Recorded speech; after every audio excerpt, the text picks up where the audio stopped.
A few viewers sent me this property because it's recently been labelled the tiniest house in Britain and is currently up for auction. It was last lived in 50 years ago but has fallen into a really poor state of repair and needs complete renovation. The challenge for me in creating a modern and comfortable home is that it has a floor area of only 15 square metres. The building is at the higher end of the village, meaning it has amazing views out over the town, a castle, and out to Cardigan Bay and the Snowdonia mountain range. It's set into this raised garden, and its front facade forms part of this huge stone retaining wall that runs down the steep road in front of it. It's on 2 stories and was constructed from local rubble in 1841, with a traditional slate roof, symmetrical 2-window elevation, and a chimney at each end. Internally, the dimensions of the building are 4.6 metres by 3.3 metres, and the height to the ridge beam is 5.23 metres. The walls are bare stone, there's a single roof truss to carry the roof, and there's the remains of a 2nd storey, which can currently only be accessed with a ladder. So before I can do anything to this building, I need to consider the fact that these walls and roof will need to be insulated internally, and that will take up more precious floor space and head height on the 2nd storey. But with that done, the challenge is then to fit the basic requirements into this space to make it not just habitable, but comfortable.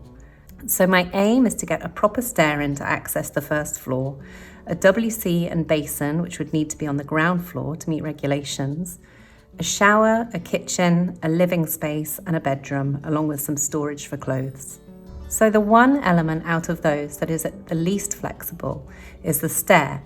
So that's where I always start when trying to arrange a tight configuration. And I play around in plan view with different arrangements until I find a logical position for it in the space that I know will create good flow both horizontally and vertically, minimum impact on the existing features, as well as the opportunity to add to it.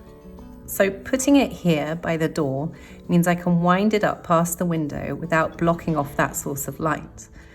I know that I want to use the space beneath it, so it needs to be on this front wall rather than at the back to keep this light coming into the main space. And creating it in this winder configuration frees up this space over here to align with it, but have the least impact on head heights. This is the ground floor, so I need to include a WC and wash basin, and the obvious place for that is under the stair. A neat way of arranging this to ensure that the design looks intentional rather than a hodgepodge of little spaces is to use the base of the stair as the line of this wall to create a single multifunctional wall of units with enough depth behind it to fit some of the key requirements of the space. There are limitations on how low the head heights can get in a bathroom configuration, so I don't have many options here.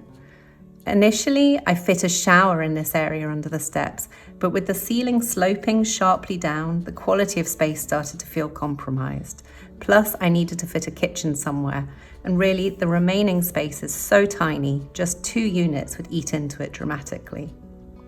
So I took the shower out and instead recessed a 2-unit kitchenette into this gap between the foot of the stair and the door to the WC. As I mentioned earlier, I want this finished wall to seem unobtrusive but multifunctional, so I've allowed for doors to cover the kitchenette, and to ensure that they do not take up valuable floor space when they're open, I've proposed that they swing open and slide into these side recesses to get them out of the way. So the result is that when all these doors are closed, the functions of this space don't intrude upon the rest of the room.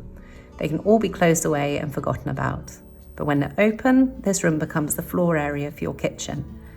And there's just enough space for a neat configuration of a small under-counter fridge, 2-ring hob, sink, microwave and storage cupboards, enough to prepare a basic meal if you're very tidy. So in the rest of this space, I wanted to create a cozy, comfortable living area. If I put a sofa in here without it being completely in the way, it could only really fit along the end wall where the fireplace is and would be facing up the staircase. And I didn't feel like that would be a very pleasant experience. So instead, holding on to the focal point of a fire orients the seating towards it, and that means 2 comfortable chairs would be best. But when you want to eat or prepare food, those chairs can be set to one side and a dining table can be lowered from this wall. The small side tables double as stools, and you've got a well-sized dining space next to the kitchen.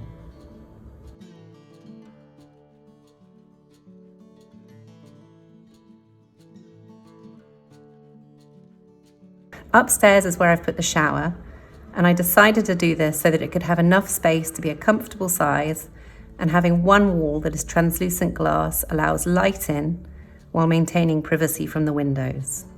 There's a small space behind the shower that can be accessed from midway up the stair, which I thought could fit a couple of coats on hooks so that they can be put away when you get home.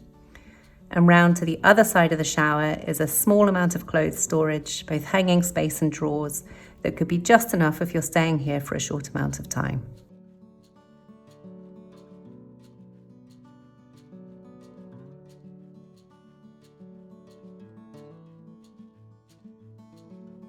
The rest of this floor is given over to the double bed, which would have great views out through these first floor windows. And I've added a conservation roof light over this, as that would be the only opportunity to get some south light into the building.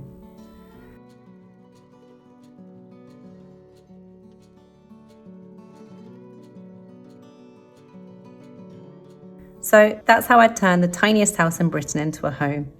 Do watch the rest of my videos, and if you're interested in using any of my designs, do get in touch about services, consultations, and copyright.